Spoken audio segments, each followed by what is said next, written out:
Assalamualaikum warahmatullahi wabarakatuh. Apa kabar teman-teman semua? Ketemu lagi dengan saya Ahmad di Jamalnet. Oke teman-teman, pada kesempatan kali ini kita akan membuat sebuah video tentang kesehatan, bukan tentang diabetes lagi, karena sekarang saya sedang bersama seorang narasumber, ya, teman saya juga. Kita akan membahas sebuah topik tentang kanker usus. Nah, bahaya nggak tuh kanker usus? Tetapi sebelum lanjut seperti biasa, jangan lupa klik tombol like ya yang di bawah, terus tombol subscribe yang warna merah karena subscribe itu gratis. Dan jangan lupa klik share ke teman-teman yang lain biar semakin banyak orang yang menonton video ini dan semakin bermanfaat buat orang lain. Nah, jadi seperti tadi yang saya sampaikan bahwa pada video kali ini kita akan bahas tentang seputar kesehatan, lebih spesifiknya lagi itu tentang kanker usus ya. Nah, di sini sudah ada narasumber saya. Silahkan perkenalan diri dulu. Silakan. Ya, halo, saya Hamka. Volumenya digedein biar kedengaran. Oh, kurang besar ya? Ya. Ya, nama saya Hamka. Saya juga seorang intrastomal therapy nurse. Jadi sama dengan Nurse Ahmad sebenarnya. Memang passionnya itu lebih kepada onkologi. Jadi kemarin juga S2-nya onkologi. Oke, terus? Kebetulan saya menjadi direktur dari Praktik Mandiri NCS Center Kalimantan. Ya. Oke, jadi tadi saya ada namanya Nurse Hamka ya. Yes. Tadi saya ada mendengar tuh manggil nurse. Jadi sebenarnya di video ini saya belum pernah ngejelasin nurse itu apa. Oke. Kalau boleh dijelasin dulu ke penonton di rumah, mungkin ada yang belum tahu apa tuh nurse. Jadi nurse kok ada Nurse Ahmad, Nurse Hamka tuh apa sih maksudnya? Oke, jadi buat yang belum tahu, nurse itu adalah sebuah gelar sebutan profesi yang ditaruh di depan nama. Jadi kalau Anda tahu DR itu adalah dokter, nah kalau perawat itu adalah nurse atau disingkat dengan NS. Jadi kalau di rumah sakit atau di komunitas perawat, biasa kita saling memanggil nurse adalah berarti mereka adalah orang yang berprofesi sebagai perawat. Oke, jadi kalau nurse itu artinya perawat ya, Perawat. yang udah ngambil profesi gitu Betul, maksudnya ya. betul. Dan nurse juga ada yang nurse general yang umum, ada juga yang nurse spesialis gitu. Oke, Nurse Hamka. Jadi untuk selanjutnya gue manggil Nurse Hamka nih. Boleh. Oke, Nurse Hamka. Jadi di sini kita akan bahas tentang kanker usus. Pertanyaan dari saya yang pertama itu adalah penyebab dari kanker usus itu apa sih? Oke, banyak sebenarnya penyebab dari kanker usus ya. Tapi paling sering di sekarang itu jurnal banyak mengatakan bahwa pola hidup ya, pola hidup yang salah. Contoh junk food. Nah, Junk food. Junk food ya. Junk food itu apa sih? Junk food itu makanan cepat saji. Ya. Kalau kamu sering makan ayam goreng ya, yang enak, nah, di kulitnya itu makin crispy itu banyak banget zat karsinogen namanya. Jadi zat penyebab dari kanker. Nah, itu banyak di junk food, makanan cepat saji. Kenapa? Karena mereka prosesnya tidak alamiah. Jadi pemanasan berulang. Nah, itu makanya semakin menjadi faktor pencetus terjadinya kanker usus. Oke. Seperti itu. Jadi yang pertama tuh penyebabnya makanan. Terus apa lagi selain makanan? Pola hidup yang salah. Contoh misalnya Pola hidup. defekasi yang tidak rutin. Defekasi ya. itu apa sih? Oh ya, maaf. Defekasi itu buang air besar ya. Oke. Pola buang air besar yang tidak diatur. Oke. Ya. Normalnya harusnya gimana tuh? Normalnya sehari maksimal 2 kali. Dan minimal sekali sehari Minimal mungkin ya? sehari sekali dan itu bisa dipola sebenarnya. Oke. Nah, jadi ada orang yang sering menahan buang air besarnya ya. Jadi fungsi dari usus itu sebenarnya kan penyerapan air. Oke. Nah, kalau memang sinyalnya bahwa usus mengirimkan kepada otak kita suruh kita buang air, harus dibuang. Oke. Karena kalau nggak dibuang, maka yang diserap bukan lagi air, tetapi zat-zat dari kotoran. Oke. Nah, itu jadi bersirkulasi lagi, mengalir lagi ke dalam tubuh. Berarti nahan-nahan BAB itu nggak baik Nggak ya? baik. Jadi Oke. kalau mau BAB, BAB aja. Seperti itu. Tapi cari toilet. Benar, di toilet ya. Jangan BAB nggak di toilet. Jadi, Terus? itu satu. Dua. Oke. Ada lagi nggak? Hmm, Selain itu, selain dari makanan, tadi junk food, terus pola hidup ya. Kalau suka makan yang dibakar-bakar juga kali gitu ya ya? itu zat karsinogen juga. Oke, yang masuk ke makanan dibakar-bakar, tadi ya. Betul. Oke. Ada keturunan sih. Oh, faktor keturunan juga Ada bisa faktor ya. keturunan. Tapi nggak selalunya ya. Nggak selalu ya, ada memang faktor keturunan walaupun presentasinya sedikit. Oke. Oke. lanjut nih. Nah, kalau orang udah atau pengen tahu atau curiga atau pengen tahu kalau kita atau orang itu terkena kanker usus, itu gejala, tanda dan gejalanya tuh apa sih? Oke, pertama ada perubahan pola buang air. Perubahan pola buang Ya, air. biasanya bisa jadi lebih sering, bisa jadi justru tidak lebih sering. Oke. Ya, misalnya kalau kamu semuanya normalnya 1 hari sekali, ini tiba-tiba seminggu nggak pernah buang air, atau buang airnya jadi banyak, ini beda dengan diare ya, karena ini berlangsungnya lama. Jadi kanker itu berlangsungnya lama, tidak hari ini diare kemudian besok kanker, nggak begitu, itu berlangsungnya lama. Nah, jadi itu satu. Yang kedua, buang airnya biasanya berdarah.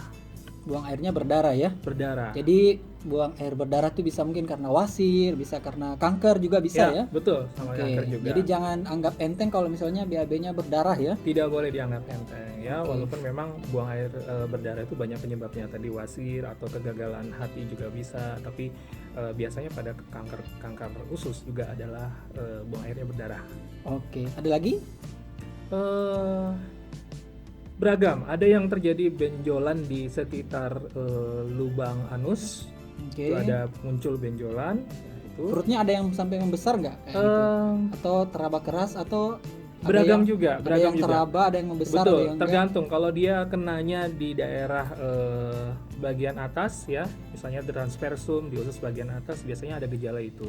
Kemudian yang spesifik lagi adalah karena nggak pernah buang air atau terjadi perubahan pola buang air, biasanya juga pasiennya ketika buang airnya nyeri. Oke. Nyeri. Pas buang air terasa nyeri ya? Ada nyeri. Nah, karena biasanya kalau kanker tuh spesifiknya di usus, di anusnya itu ada benjolan dan itu sel kankernya. Nah, ketika buang air, jadi itu benjolannya kegesek sama kotorannya. Nah, ini menyebabkan perdarahan dan nyeri. Nah, gitu ya. Ada juga mungkin yang nggak nyeri ya? Ada. Ada yang nyeri, ada yang nggak juga Ada. ya? Oke. Ya, seperti itu. Oke, jadi tadi gejalanya pola BAB-nya jadi berubah gitu ya. Betul. Terus kalau berdarah Bisa ada berdarah. benjolan, Betul. kadang ada nyeri juga ya. Betul. Seperti itu. Ya. Oke, nah pertanyaan selanjutnya, dampaknya. Dampaknya kalau misalnya kanker usus ini itu nggak ditangani. Soalnya saya pernah dapat ada teman ya, dia itu masih muda, terus dia sama kayak tadi yang diceritain oleh Nurse Hamka. Jadi dia awal-awalnya susah BAB, terus hanya minum minuman pelancar BAB, Betul. udah selama setahun ya. Terus ternyata lama-lama kelamaan BAB-nya makin susah. Terus pas ke dokter didiagnosa ternyata kanker usus ya. Tetapi karena dia harus dioperasi, dianya takut, nggak mau gitu. Oke. Nah, pas karena dia takut, dia mencoba cari alternatif yang lain lagi.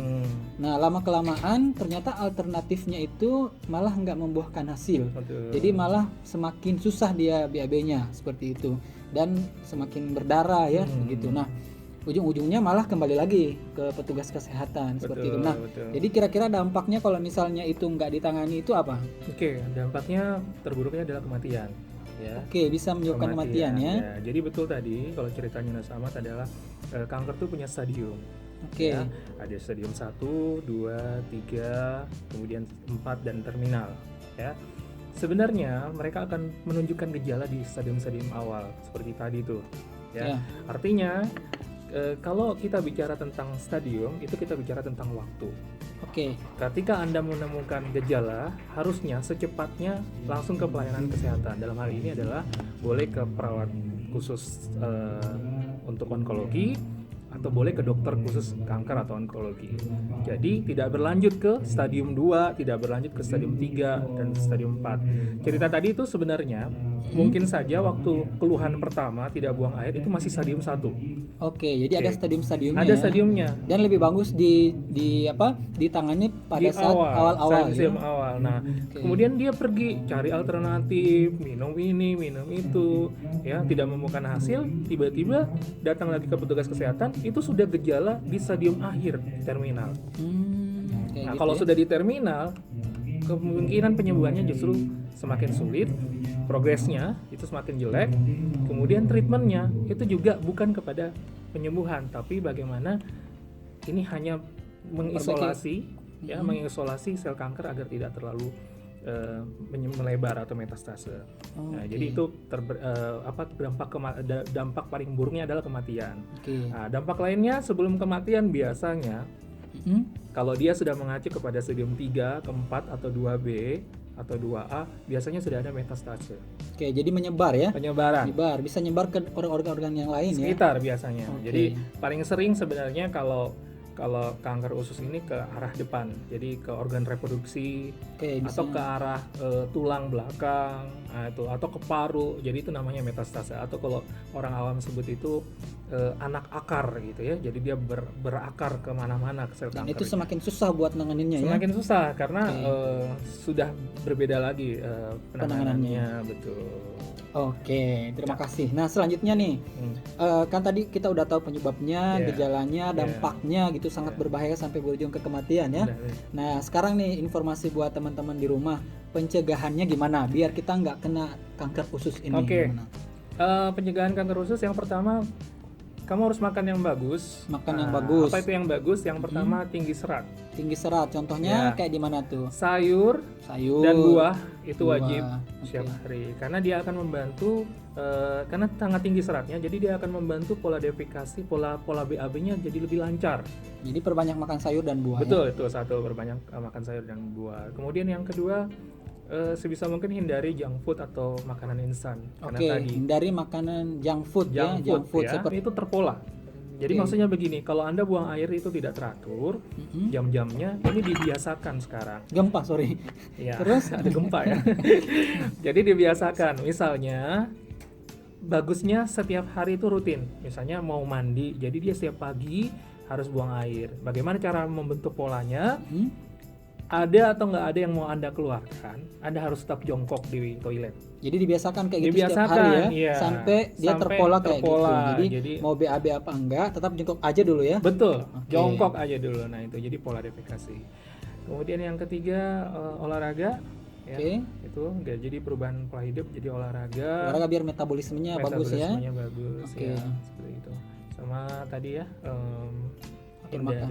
hindari zat-zat karsinogen dan atur makan. Oke. Wah, luar biasa ya, sangat menarik informasi. Instagram dan Facebook cari aja NERS spasi Hamka gitu. Jadi Nurse Hamka itu akan keluar di Facebook ataupun Instagram. Oke, terima kasih atas informasinya yang sangat bermanfaat. Yes. Semoga video ini menjadi amal jariah ya. Amin.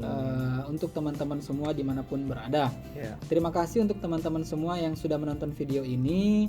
Jangan lupa klik tombol like, klik tombol subscribe ya yang di bawah biar kami makin semangat buat konten. Terima kasih untuk Nurse Terima Hamka kasih. sudah sharing pada kesempatan kali ini. Sampai Yes. ketemu lagi di video selanjutnya. Sehat dan sukses selalu. Assalamualaikum warahmatullahi wabarakatuh dan bye bye.